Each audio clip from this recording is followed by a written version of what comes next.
Hey, salut, c'est Major Mouvement, bienvenue dans cette nouvelle vidéo d'analyse. Hyper content parce que là, cette vidéo, c'est grâce à vous. Rappelez-vous, dans les objectifs de 2022, j'avais pour objectif de faire des vidéos avec vous. J'ai organisé un tirage au sort sur ma page Instagram. Si tu ne me suis pas sur Instagram, je t'invite évidemment à t'abonner. Si aujourd'hui ça se passe bien et si mon invité passe un bon moment et que vous êtes nombreux à liker et à apprécier la vidéo, je le referai avec grand plaisir. Donc pour une fois, je ne connais absolument pas la personne. Julie, est-ce que tu peux rentrer s'il te plaît? Du coup, ça fait bizarre quand je dis je connais absolument pas la personne. Julie, est-ce que tu peux venir? Donc on était en CE2 ensemble avec Julie. Donc, Pas du tout. pas du tout. La seule chose que je sais de toi, hier, j'ai organisé un tirage au sort. Toi, tu avais répondu Julie sédentaire. T'es tombé. Je t'ai envoyé un DM sur Insta et tu as débarqué. Comme j'ai un peu spyé, je suis allé voir sur ton profil Instagram. J'ai cru comprendre soit que tu venais de te marier, soit que tu es modèle pour des photos de mariage. Modèle, ouais. Modèle pour des photos de mariage. Et c'est la seule chose que je sais à propos. Est-ce que tu connais le principe des analyses? Oui, j'ai déjà regardé un C'est petit vrai peu, donc ouais. Ah, j'avais oublié ça. Pour ceux qui sont nouveaux sur la page, ce qu'on va essayer de faire, c'est que Julie va vous raconter ses antécédents, ses douleurs, ses habitudes sportives, ses points forts et ses points faibles. Tu pourras le mettre là sur le tableau. Et ensuite, moi, je vais te regarder bouger et je vais essayer de deviner quelles sont tes habitudes de vie, s'il y a des douleurs et ce que c'est. Je rappelle toujours, c'est de la kiné-spectacle. En gros, on essaie de voir si avec mon expérience de kiné, j'arrive à lire un peu l'histoire de ton corps juste en te regardant. Est-ce que c'est OK pour toi? Ouais, c'est parti. Bon, bah, c'est une toute première expérience. Évidemment, c'est toi qui as les clés du camion. Si dans mes mots ou parfois au niveau des mains que je peux positionner à certains endroits, tu es pas à l'aise, tu dis ça me met pas confortable. De toute façon, je te demanderai toujours. C'est parti.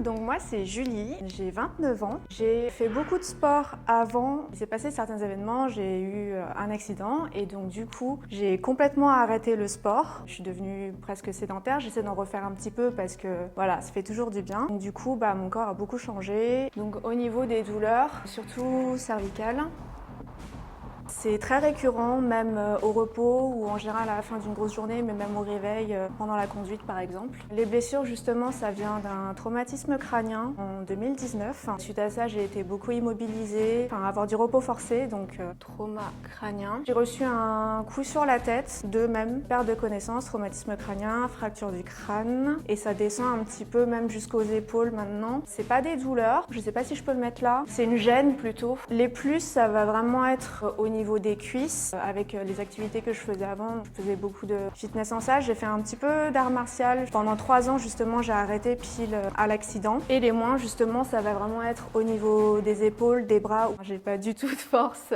Voilà, grosso modo. Donc, tu as eu le temps de tout raconter. Ça concernait plutôt des problèmes physiques. Le mec commence déjà à son interrogatoire. C'est bien, t'es pas tombé dans mon piège. Ok, ça marche. Vraiment, c'est super dur parce que pour le coup, vraiment, je sais absolument rien de toi. On va commencer par des tests de mobilité classiques. Est-ce que tu peux te pencher en avant pour toucher le sol? Ok, on a plutôt une bonne mobilité. Penche-toi en arrière. Penche-toi à gauche. Ok, penche-toi à droite. Ok, très bien. Est-ce que c'est ok si je touche ton corps? Oui, oui. Donc on a ça. Là, il y a le micro qui est juste là, comme ça. Ok. Est-ce que tu peux serrer tes omoplates? Ok, relâcher. Tourne la tête à droite. Tourne la tête à gauche. Très bien. Tourne la tête à droite. Et tourne la tête à gauche. Ok. Est-ce que tu peux t'allonger ici, s'il te plaît? Est-ce que tu peux revenir et redescendre exactement comme tu t'es allongé? Je vais regarder un peu tes mobilités.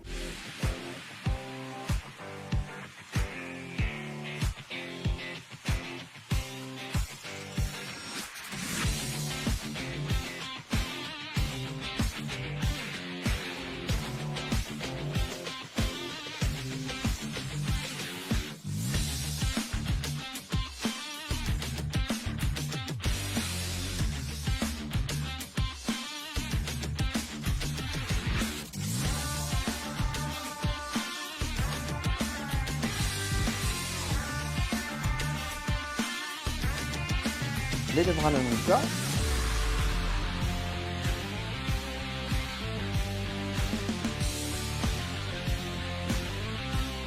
Je pense que j'ai ce qu'il me faut comme information que je peux tirer. On va dissocier ça en deux temps. Mes observations, autant j'ai observé pas mal de trucs et après, de mon expérience, je vais essayer d'en sortir des conclusions. Je pense que mes observations sont assez justes, mais je pense que mes hypothèses, c'est vraiment très flou. J'ai observé quoi? On a une posture qui est plutôt relâchée, plutôt écroulé dans une cambrure avec la tête qui part légèrement vers l'avant. Cette information, elle me permet juste de confirmer que tu es plutôt sédentaire et à mon avis que tu as plutôt un métier d'ordinateur. Ça m'est confirmé par la posture quand tu étais allongé sur le ventre de tes pouces avec les pouces qui sont plutôt relevés et à mon avis tu as plutôt un travail d'ordinateur. Tu as une ouverture d'épaule qui est plus limitée à droite. Il n'est pas impossible soit que tu aies une assise qui te déporte un peu sur la droite, soit que tu aies un standard ou un truc qui est pas mal sur ta droite ou d'appui sur la droite. Bref, une assise qui n'est pas tout à fait symétrique. D'autre part, tu as un profil qui est plutôt lax de base, ce qui me dit que deux possibilités. Soit plus jeune, tu as fait des sports qui vont vers de la souplesse. Cependant, quand je t'ai demandé de tourner la tête à droite, tu m'as pas fait une rotation, tu m'as fait une inclinaison. Ce qui veut dire que tu n'as pas non plus une super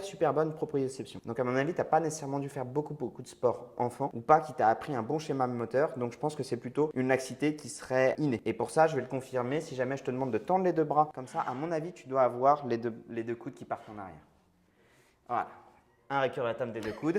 Et à mon avis, si tu fais pareil au niveau des deux genoux, tu la vois là aussi. Très bien. Amène ton pouce sur l'avant-bras.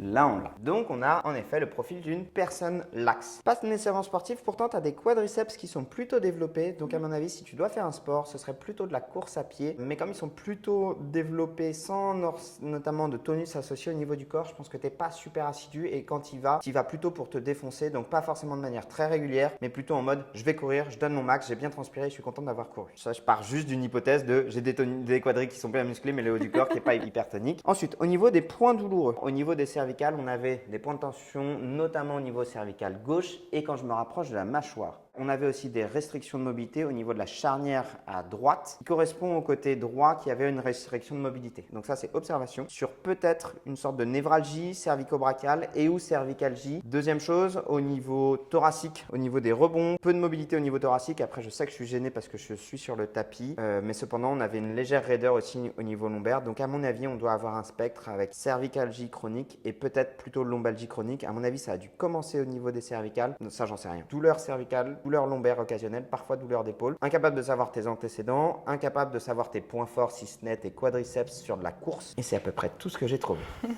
C'est déjà pas mal. C'est déjà pas mal. C'est vrai? Ouais, carrément. Ça te donne quoi sur le reveal? Bah on est pas mal hein. Carrément. Tu me racontes? Un trauma crânien, j'ai reçu 2 coups sur la tête, perte de connaissance, fracture du crâne, qui ont justement engendré les cervicales avec, comme tu as dit, névralgie à droite, la névralgie d'Arnold. Donc après ça descend un petit peu au niveau du dos, là en ce moment ça va beaucoup mieux parce que justement j'ai fait un peu de kiné, j'essaie de rebouger un petit peu. Bon pour le métier tu es pas du tout. Je travaille dans la restauration, donc quand même je reste pas mal debout, tout ça. Mais c'est vrai que quand je suis assise, je suis accoudée à droite, de travers on va dire. Les épaules, bah forcément ça tire au niveau des cervicales, ça descend au niveau des épaules. J'ai une gêne surtout à droite, j'ai un claquement, je sais pas ce que c'est. Et j'ai une faiblesse dans les bras, donc je pense que ça doit être manque de musculature. Les jambes, ben oui j'ai fait du sport avant. C'est très axé sur les jambes justement, donc je pense que ça doit être des restes. T'as fait quoi comme sport? J'ai fait beaucoup de fitness, j'ai fait sport de combat, du Jeet Kune Do et l'art martial de Bruce Lee.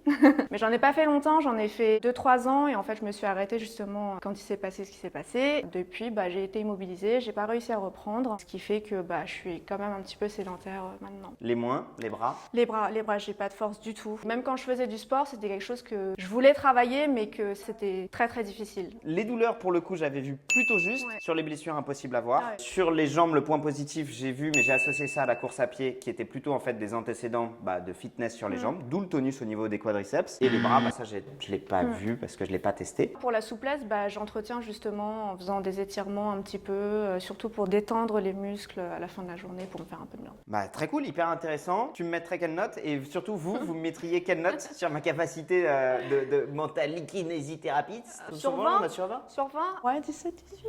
Oh, t'es généreuse quand même. Moi je me serais mis un 13, encourageant.